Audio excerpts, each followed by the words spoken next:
And Shalom Markers, V'kal Makapash from Jewish London, giving all praises, honor, and glory to Yahweh, Bahashem, Yahweh Shai, Bahashem Chakodash.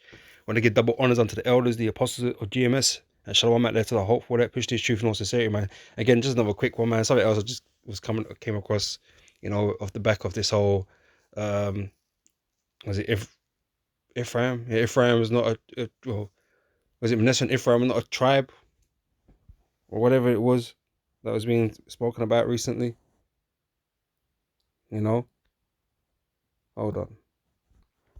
Right? Like the part of the 12 tribes is just ridiculous, right? Um, just a quick video on that, right? Just there's a scripture I wanted to bring out on that matter, right? This is from Revelation chapter 7, verse 6, right? And of the tribe of Asher was still 12,000. Of the tribe of Naphtali was still 12,000. The tribe of Manasseh was still 12,000 because of Manasseh's there, right? Okay. Of the tribe of Simeon was still 12,000. Of the tribe of Levi was still 12,000. Of the tribe of Issachar was still 12,000. Of the tribe of Zebulun was still 12,000. Of the tribe, the tribe of Zebulun was still 12,000. Of the tribe of Joseph was still 12,000. Right. So, because Ephraim is not specifically mentioned here, I think it was Fopi that was saying, oh, they're not a part of it.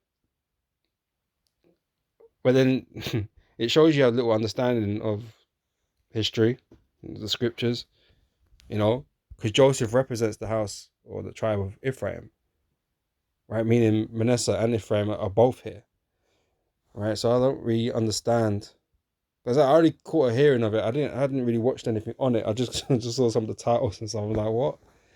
I'm just confused. Like, but these are bug outs. These are bug outs we're dealing with. So how can we understand them? You know what I'm saying, right? Because of course it's confusing, you know.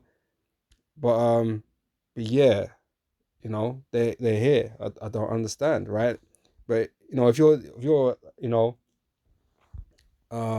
confused with the fact that it says Joseph there and not Ephraim, because I said Manasseh is there. Where is it?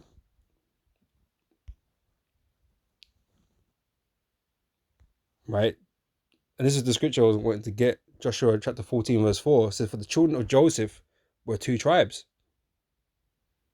Right? The children of Joseph were two tribes. Okay? Manasseh and Ephraim. Now, again, Manasseh is already mentioned. Okay? Ephraim was already mentioned in verse 6 here, right? Joseph name appears here. But we already understand from history, right, that Joseph represents Ephraim because Ephraim is the greater out of the two brothers. Keep going back there. Right?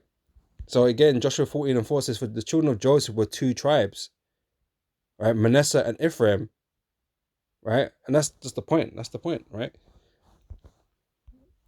Now the story goes, part of the story goes here, Genesis 48 verse 17, when Joseph saw that his father laid his right hand upon the head of Ephraim, it displeased him. For he held up his father's hand to remove it from Ephraim's head unto Manasseh's head. And Joseph said unto his father, not so, my father, for this is the firstborn. Put thy right hand upon his head. And his father refused, right, and said, I know it. Jacob said, no, I know, right? I know it, my son, I know it. He also shall be a people, become a tribe, become a nation, right? And he also shall be great. But truly his younger brother, Ephraim, shall be greater than he, and his seed shall become a multitude of nations, right? So Ephraim is the greater, he represents the house of Joseph. He's the greater brother, right? So Joseph and Ephraim are interchangeable, okay? And I say Manasseh has his own verse, but when you read Joseph here, it's Ephraim, you know? It really isn't that hard to understand, but look at who, the type of people we're dealing with, man. It is what it is, but just one scripture, sheds light on that. So, Lord wins is Ephraim, and I'll catch you brothers and sisters on the next one. Till next time, I say shalom.